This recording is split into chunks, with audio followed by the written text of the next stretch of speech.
Прежде чем начнем, мне интересно, какая у нас аудитория.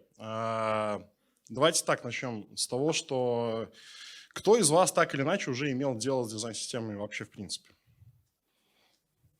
Так, нормально так. А сколько здесь дизайнеров? Примерно столько же. А программистов из тех, которые имели дело с дизайн-системой? Один. Супер. Отлично. На самом деле дизайн-системы касаются и тех, и других, и на самом деле всей компании. Именно об этом сегодня я попробую рассказать. Поскольку у нас не так много на самом деле подняли руки, и в основном дизайнеры, это как раз-таки показывает ту проблему, которую я сегодня хочу озвучить, и попробую рассказать, как ее можно попытаться решить, скажем так. Собственно говоря, давайте начнем с того, что такое дизайн-система в принципе, потому что многие не совсем правильно понимают это понятие, и поднятые руки на самом деле свидетельствуют об этом. То есть в основном подняли руки дизайнеры, которые имели дело с дизайн-системами, и это показывает, что в основном о дизайн-системах знают только дизайнеры, и работают с ними только дизайнеры, и это делает эти дизайн-системы не дизайн-системами. Потому что дизайн-система – это на самом деле очень такой комплексный инструмент, который касается и программистов, и тестировщиков, и сам бизнес в частности. Поэтому вот давайте посмотрим на это с точки зрения бизнеса, чтобы вам, дизайнерам в первую очередь, и остальным тем, кто вообще заинтересован в этой теме, скажем так, было понятно, как убедить свой бизнес в том, ту компанию, в которой вы предположительно работаете или будете работать, как их убедить в том, что им нужна дизайн-система, потому что далеко не весь бизнес понимает о том вообще, нафига это надо. Соответственно, для бизнеса в первую очередь это инвестиции. А что у нас такое инвестиции? Это в первую очередь мы вкладываем деньги для того, чтобы потом получить выгоду. Соответственно, когда вы говорите бизнесу о том, что нам нужно вложить деньги, бизнес такой: стоп, хватит, больше ничего мне не говори, мы ничего дальше делать не будем. Меня больше ничего дальше не интересует, потому что у нас и так не хватает денег, тыры-пыры, то есть все, на этом вопрос заканчивается. И вот здесь вот нужно правильно подойти к этому, чтобы правильно преподнести дизайн-систему как то, что необходимо компании. Но мы еще об этом потом в конце поговорим. На самом деле не всей компании нужна дизайн-система, то есть не всегда настойчивость дизайнера в том, что надо сделать дизайн-систему, она не всегда оправдана на самом деле. Итак, собственно, для бизнеса это инвестиции в первую очередь для того, чтобы получить в конце некую выгоду. И эту выгоду нужно будет объяснить. Собственно, начинать желательно именно не с того, что нужно сделать дизайн-систему, потому что я хочу, да, а именно объяснить бизнесу, что вы получите потом выгоду, вы получите экономию с того, что будет у нас работать дизайн-система. Да, нам придется поработать, нам придется вложить в это средство, но в дальнейшем мы получим очень хороший результат. В свою очередь для команды, для того, чтобы правильно обосновать для бизнеса, как работает дизайн-система и насколько это выгодно, нам самим как дизайнерам и разработчикам нужно самим понимать вообще, как это работает, насколько это рискованно, то есть какие есть риски, какие оно даст выгоды. В общем, подойти к этому вопросу системно и понимать, что дизайн-система – это не просто удобный для вас инструмент. Это в том числе соединение с экономикой. Дизайн-система, она именно про экономику, про систематизацию бизнеса. В свою очередь для команды, работай, давай. Это очень хороший инструмент. И обычно сама команда рассуждает об этом именно так. Это удобный инструмент, это примерно то же самое, как Figma, как какой-нибудь очередной софт, который упрощает нашу жизнь. Собственно говоря, вот с этой точки зрения, в принципе, имеет смысл объяснять тоже для бизнеса, как это работает, что это примерно как купить еще один станок, но намного более лучший, который уменьшит количество необходимой работы, упростит вообще все процессы и сделает сами внутренние процессы намного проще систематизированнее, четче, и это всегда нравится на самом деле тем, кто стоит у руля. Но давайте рассмотрим это как инструмент. Почему? Вот я все время говорю о том, что если с дизайн-системой работают только дизайнеры, то это не дизайн-система. Потому что, ну, это образно, конечно, но дизайн-система у нас состоит из основных таких, скажем так, элементов. То есть у нас есть некий там брендбук, на него вообще не обращаем внимания. У нас есть какой-то UI-кит, и самое главное, этот UI-кит у нас синхронизирован с фреймворком. Ну, я имею в виду фреймворком, кодовой базой. То есть это в дизайн-системе это две неразрывно связанные вещи. У нас есть UI-кит в виде всяких там компонентов, шаблонов, паттернов, еще чего-то. И точно такие же шаблоны, паттерны, элементы у нас реализованы в коде. И все это соединено очень подробной и хорошей документацией. Что, собственно, и делает дизайн-систему дизайн-системой. Без фреймворка это не дизайн-система. То есть то, что мы с вами делаем как дизайнеры, когда реализовываем все это дело в виде какого-то удобного UI-кита, и у нас все это красивенько работает в фигме, это лишь UI-кит, не более того. Соответственно, дизайн-систему, когда вы реализовываете, вы должны это делать вместе с разработчиками. Они тоже должны быть в этом заинтересованы, они тоже должны понимать, почему это хорошо, выгодно и нужно. Ну и, соответственно, документация – это тоже очень важная вещь. Без документации дизайн-система тоже не работает, потому что сегодня вы работаете в этой компании, сегодня у вас все налажено, все процессы работают, у вас есть дизайн-система, с которой вы хорошо справляетесь, быстро делаете экраны, они быстро реализовываются на стороне кода, потом вы уходите из компании, и следующий дизайнер, который приходит, он ни черта не понимает, как это работает, как это устроено, поэтому документация – это тоже очень важная вещь. Окей, идем дальше. В чем же у нас польза для бизнеса? То есть как это обосновывать нашей компании? Почему для нее это будет офигенно? Значит, идем по порядку. Извините, сначала давайте подумаем, почему мы можем говорить «нет», да, то есть почему мы отрицаем по какой-то причине, что нам нужна дизайн-система. Ну, я сейчас не говорю про экономические составляющие, но бывают вот такие, собственно, варианты, когда мы отказываемся от того, чтобы делать систему. Потому что на самом деле это довольно трудно. Сделать дизайн-систему – это большая тяжелая работа.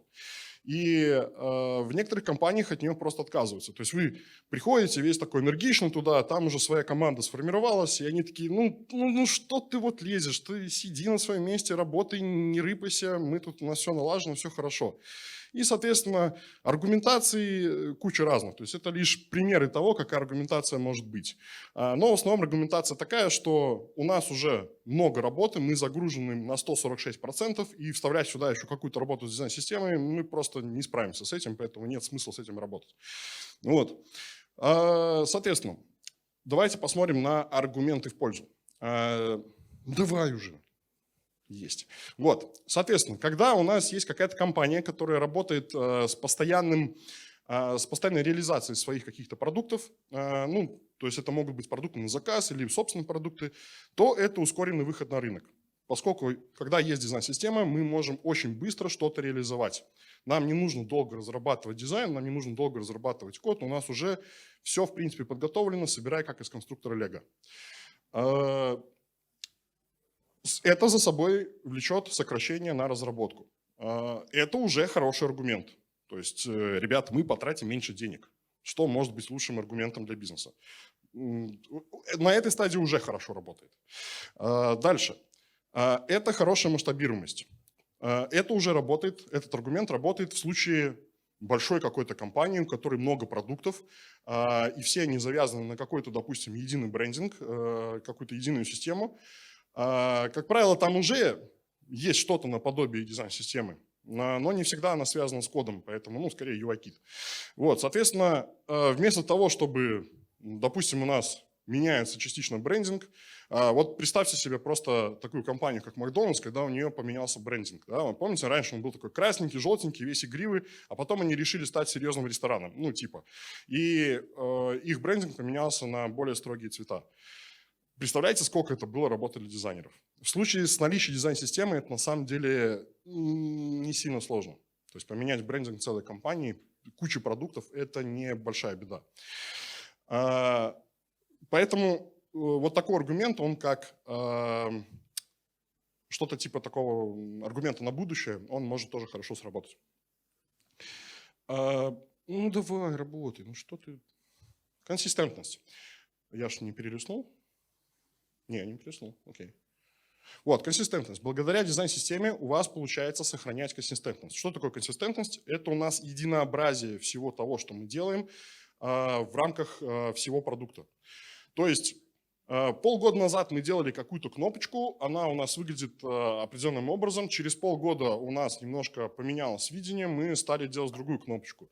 Без наличия дизайн-системы у нас так и будет в дизайне существовать два разных вида кнопочек.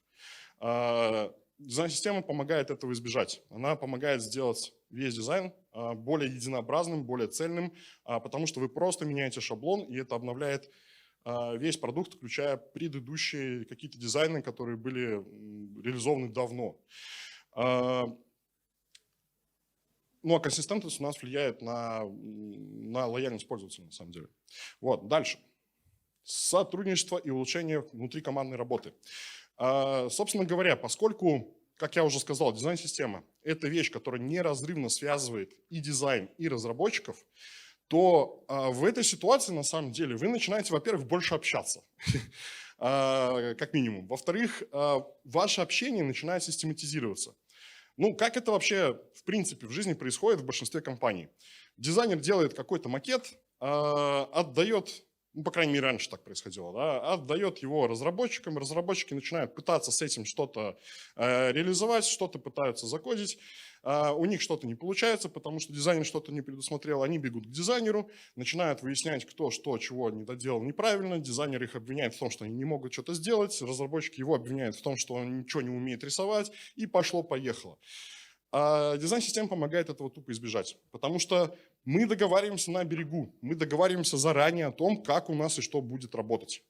И поэтому не возникает просто таких вопросов. Дизайнер собирает из готовых блоков, разработчик собирает из готовых блоков, все довольны. Минус лишняя ругань, минус какие-то недопонимания, отличные друзьяшки навечно. Соответственно, благодаря тому, что у нас теперь так строится работа, у нас освобождается время для действительно работы над проектом. У нас уменьшается количество вот этой дурной рутинной работы по отрисовке 100-500 экранов. Мы работаем действительно над тем, чтобы спроектировать какой-то продукт, какое-то приложение, вместо того, чтобы просто сидеть его отрисовывать. И это относится как к дизайнерам, так и к проектировщикам. Проектировщики в том числе уменьшают количество своей работы. Далее, ну это уже относится в принципе больше к дизайнерам. То есть у нас получается более чистый дизайн, поскольку мы уменьшаем количество ошибок. Ну, это, естественно, следствие из шаблонизации. Ну и одна из самых важных вещей – это то, что дизайн-система помогает сделать дизайн готовым к agile. Поскольку, в принципе, те, кто уже ну, по крайней мере, дизайнеры, которые поработали в компаниях, где идет работа по спринтам, по agile, по скраму, убедились в том, что дизайнеры часто выпадают из этого процесса. Во-первых, им нужно работать на несколько спринтов вперед. Во-вторых, в целом это же дизайн, он же весь такой творческий, мы вечно не можем определиться с тем, какие у нас сроки, когда мы что можем сделать, и в итоге мы вообще выпадаем из этого процесса. За всю мою практику я, вот честно говоря, не помню, где бы дизайн нормально был интегрирован в agile. Это, как правило, реально плохо работающая штука. Тем не менее, с дизайн-системой это помогает интегрировать дизайнеров в agile. И это довольно серьезный аргумент вообще для всей команды.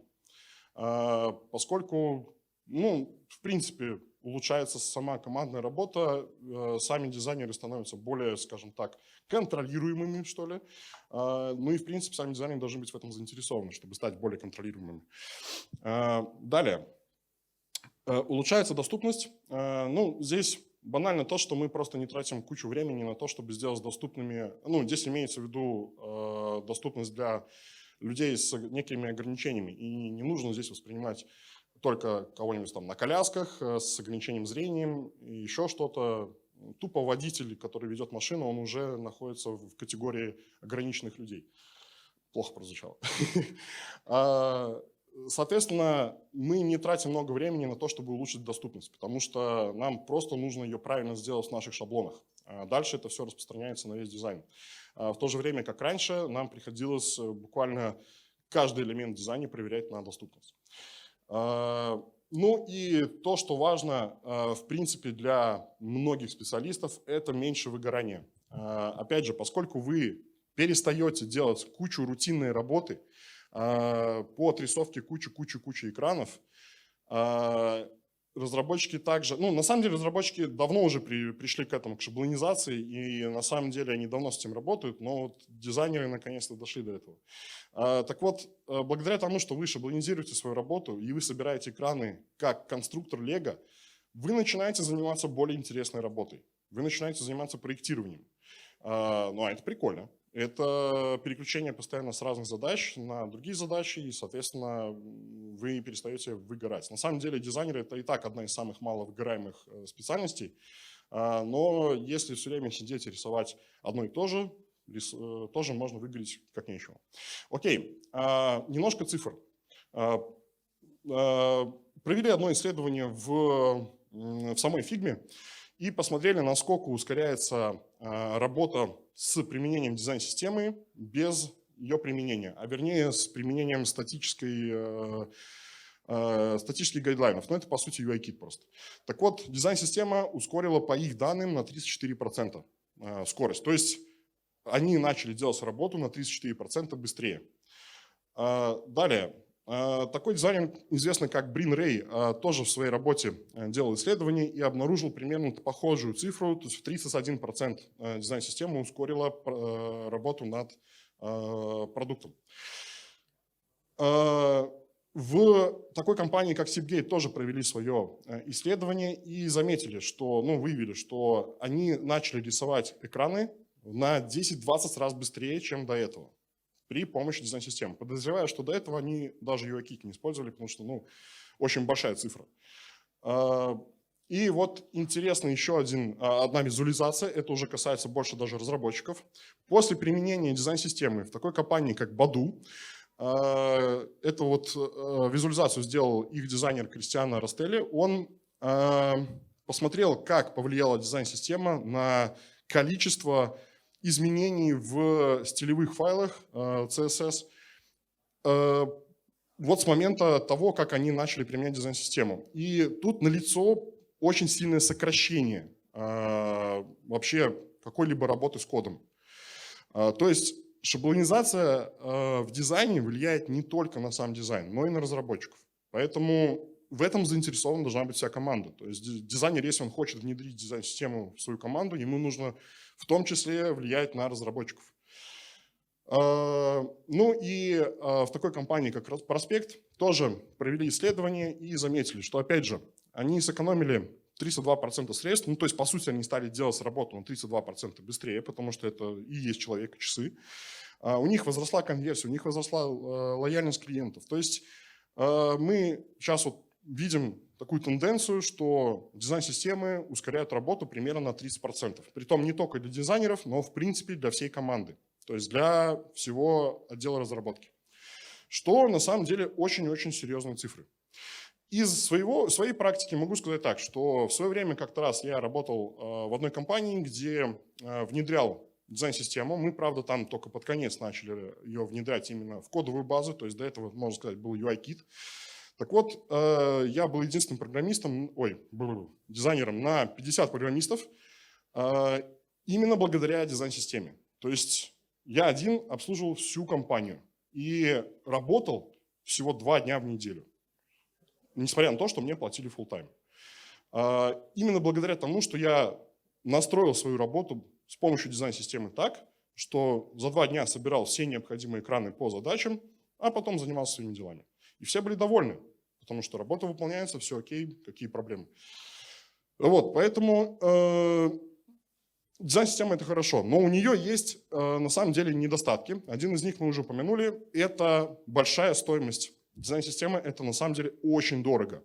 И убеждать компанию в том, что ей нужна система, придется Ну, очень усердно. Чуть позже вы поймете, почему, какие цифры.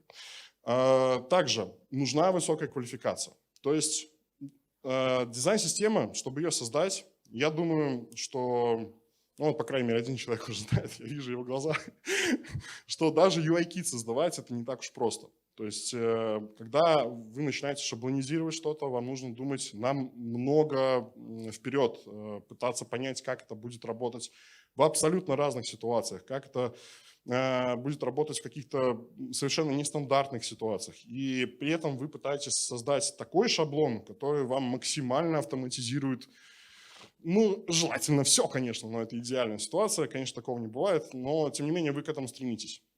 И вот это вот прогнозирование, вот эта вот ситуация, когда вам нужно думать очень сильно наперед, здесь нужен опыт.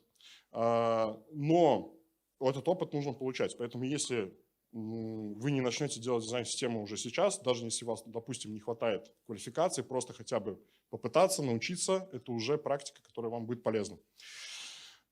И время. Дизайн-система – это долго. Сделать дизайн-систему – это на самом деле, ну, я бы сказал, полгода. То есть это нужно все это время сидеть и этим заниматься. Поэтому время здесь очень-очень играет роль. При этом многие не учитывают, что да, мы сделали дизайн-систему, мы ее интегрировали в нашу работу, все отлично. И многие думают, что вот мы сделали все, можно забыть. Нет. Дизайн-система – это живой организм, и он постоянно развивается, его нужно поддерживать, его нужно развивать. Поэтому здесь еще приходится затрачивать на это время во время своей обычной работы. Поэтому просто так сделать и забыть не получится. Окей, сколько же это стоит? Просто, чтобы вы понимали, чему вам придется уговаривать вашу компанию, если она еще не созрела на это. И вообще есть два варианта. Есть вариант, когда вы можете применить готовую дизайн-систему. Это, конечно же, очень сильно облегчает и упрощает весь подход, но это не идеальный подход. То есть куча дизайн-систем, которые находятся в открытом доступе, они свободно распространяемые, и вы можете их применять в любом своем проекте. Но здесь есть проблема в том, что рано или поздно такую систему придется менять под себя, потому что это, как и в любой такой ситуации, это этим, как его, я их забыл слово, микроскопом по мухам. Вот. То есть у вас огромный фреймворк, который подготовлен для большого количества задач, и он никогда не будет идеально подходить под то, что вы делаете. Поэтому, да, это намного более простой способ интегрировать дизайн-систему в вашу работу, и очень часто так делают, но в итоге очень часто наблюдал за тем, что в итоге все равно переходили к собственной разработке. По крайней мере, это хороший вариант, когда хочется хотя бы понять какие-то требования. То есть вы применяете готовые, смотрите, что пошло не так, и это уже способ понять, к чему готовиться, когда будете создавать свою систему. Ну а свою систему создавать, это примерно, вот как я сказал, примерно полгода. При этом вот 2-6 месяцев это вот в большую сторону лучше прогнозировать это дело. И, как правило, это вот один дизайнер, 2-3 фронта и один бэк.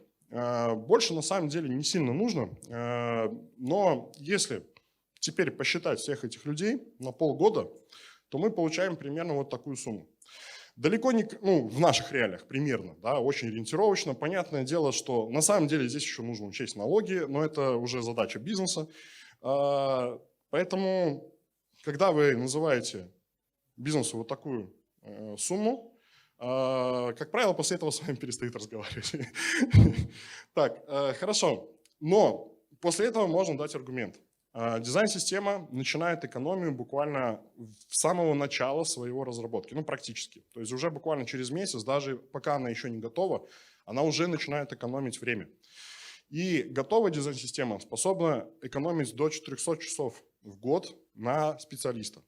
То есть, сами можете посчитать, это примерно как раз-таки те самые 30%. Ну, те, у кого какая ставка, могут умножить и посмотреть, сколько это будет. Соответственно, когда возникает потребность в дизайн-системе, она на самом деле далеко не всегда нужна. То есть, если вы хотите сделать дизайн-систему просто потому, что это нужно сделать дизайн-систему, это не всегда аргумент, вернее, это никогда не является аргументом. Есть определенные причины, по которым она может быть сделана. Допустим, в компании много-много так называемых legacy проектов, которые нужно поддерживать, они уже довольно сильно начинают устаревать, и в какой-то момент становится понятно, что проще переделать, чем что-то поддерживать. То есть настолько все устарело, настолько все сделано уже давно, что уже поддерживать просто сложно. И банально не просто потому, что оно старое, а просто потому, что обновились инструменты, например, та же Figma обновилась, вы открываете, а там уже совершенно другой макет, все поехало, все полетело, просто потому что, ну, так вот оно работает. Я уже молчу там о скетче, еще о каких-то других инструментах, поскольку там обновления иногда влияют намного сильнее. Соответственно, в этой ситуации имеет смысл задуматься о том, чтобы сначала сделать дизайн-систему под эти проекты и обновлять их уже на дизайн-системе. И это будет на самом деле значительно проще. Далее, все те проекты, которые делаются, они делаются очень долго. То есть такой ряд компаний, в которых сначала идет долгая разработка проектов, а только потом мы их выкатываем в релиз. И в какой-то момент становится понятно, что зря мы делали эти проекты, они никому не нужны. Вот в этой ситуации дизайн-система, она, особенно готовая дизайн-система на самом деле, она помогает ускорить процесс, быстрее выйти на рынок и, соответственно, быстрее понять, что этот проект никому не был нужен. Далее, когда очень сильно сокращены сроки и бюджеты. Опять же, здесь стоит задуматься о том, чтобы в том числе применить дизайн-системы, поскольку в какой-то момент она начинает кардинально ускорять работу. То есть, когда вы работаете над дизайном в обычном режиме, то вы просто работаете. Да? То есть у вас, допустим, какой-то проект на год, и вы просто делаете дизайн весь этот год. С помощью дизайн-системы вы в какой-то момент очень долго делаете дизайн-систему, а потом буквально за пару месяцев реализовываете весь проект. То есть это позволяет очень сильно бустануть вообще всю разработку. Когда на проектах очень плохой UX, здесь имеется в виду, что вот в этом месте у нас что-то работает вот так, вот в другом месте у нас что-то работает по-другому. При этом эти два места, на самом деле, на них смотришь, они идентичны, они должны работать одинаково. Все это ведет к тому, что пользователю каждый раз нужно изучать новые паттерны. Все это ведет к тому, что разработчикам каждый раз нужно заново прописывать какую-то логику, условно говоря. Вам нужно заново прорисовывать какой-то дизайн. Тестировщикам нужно постоянно какие-то разные тесты для этого всего дела писать, потому что это тупо два разных, условно говоря, модуля, которые работают по-разному. Но по логике они должны работать одинаково. Вот это вот плохой UX, когда он не систематизирован. Соответственно, дизайн-система помогает это дело избежать. И если у вас есть такое на проектах компании, то имеет смысл задуматься. Далее, когда, это аргумент для бизнеса, опять же, когда есть риски, скажем так, найма специалистов, так называемые. Собственно говоря, когда на проекте все зависит от одного главного человека, у которого все знания в голове, если он уйдет, все завалится. Это очень частая система вообще в принципе в компаниях, когда все зависит от одного-двух людей. Дизайн-система помогает этого очень сильно избежать, поскольку источником правды становится не этот человек, а именно та база знаний в виде дизайн-системы, которая будет работать на проекте. И в этом случае, если этот человек уйдет, ничего страшного. При этом у компании всегда возникают страхи перед новыми людьми. То есть, когда приходит новичок в компанию, всегда есть риск того, что он что-нибудь запорит, что-нибудь поломает, а это серьезный крупный клиент. Я это говорю с уверенностью, потому что я сам так делал. Поэтому в этом случае дизайн-система, она помогает этого немножко избежать, сократить вот этот риск того, что что-то будет поломано, поскольку в хорошо построенной дизайн-системе новичок просто не имеет возможности что-то вот прям поломать. Так, кому они подходят, каким компаниям? Значит, потоковые студии. То есть, когда вы работаете в потоковой студии, выполняете одни и те же проекты, условно говоря, там, раз за разом делаете какие-то CRM-системы, либо раз за разом делаете какие-то там внутренние личные кабинеты, еще чего-то. То есть, одни и те же однотипные проекты в этом случае можно сделать внутри компании одну дизайн-систему, с помощью которой вы будете реализовывать все эти проекты. Ускоряет работу с проектами просто колоссально. Но это не подходит для потоковых студий, где идет работа над промо-проектами, типа лендингов, всяких промо-продуктов, маркетинговой истории, потому что это дизайн-системы, они вообще не работают на продающий дизайн. Они предназначены именно для сервисного дизайна. Когда у нас есть внутри какой-то большой продукт, ну, допустим, это уже не стартап, это уже что-то перекочевавшее в более серьезный продукт, и тот продукт, который развивает эта компания, ну, это что-то больше интернет-магазина, да, то есть у нас хотя бы там дюжина страниц. Это уже имеет смысл потихонечку шаблонизировать и реализовывать в виде дизайн-системы, потому что чем позже начнете, тем сложнее потом будет это дело интегрировать. Так, там, где у нас в компании очень большой штат. Конечно, сейчас компании начинают от этого уходить, то есть стараются убрать, скажем так, большие штаты, поскольку это, как правило, всегда раздувание бюрократии, раздувание слишком большого количества цепочек, и стараются делить штат на мелкие команды. Но если в компании большой штат, то дизайн-система там необходима, чтобы тупо наладить взаимоотношения между людьми. Я вообще, честно говоря, не понимаю, почему раздувают штаты дизайнеров. То есть, когда я вижу, что в компании 5, 6, 10 дизайнеров, мне становится очень странным. Что они делают? Над чем они работают? Вот. Далее. Когда у нас есть некая компания, в которой очень много различных, можно сказать, маленьких продуктов, но все они работают в одной экосистеме. В данном случае дизайн-система тоже очень нужна. Она может адаптироваться под такое состояние, и это очень сильно делает удобным весь процесс работы с такими продуктами. Так, не делай так. Ну, давай. Так, ну и, соответственно, маленький такой совет о том, как внедрять вообще дизайн-систему в работу команды. Поскольку обычно на моей практике как это начинается. То есть, как всегда, это начинается с дизайнеров, потому что оно называется дизайн-система, кого еще начинать. И, как правило, просто дизайнер начинает потихонечку что-то делать у себя там между делом, начинает это все дело шаблонизировать как-то свою работу, что-то дело там интегрировать как-то друг друга. И в итоге потом приходит ко всей команде и говорит: о, давайте сделаем дизайн-систему, это круто. Но никто не понимает выгоды для себя, никто не понимает, зачем им это нужно, особенно разработчики, кстати говоря, потому что у них и так на самом деле все шаблонизировано, что ты еще от нас хочешь. И бизнес тоже не понимает, потому что зачем мне сейчас тратить деньги, если у тебя уже все шаблонизировано, у этого тоже все шаблонизировано, вы вроде работаете, зачем что-то улучшать? Как говорится, работает, не трогай. Так вот, здесь нужно подходить к этому чуть-чуть более системно, чуть-чуть более стратегически.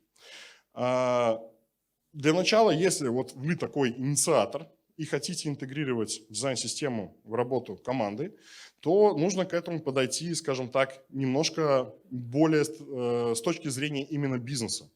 То есть сначала вообще определить, нужна ли эта дизайн-система в принципе.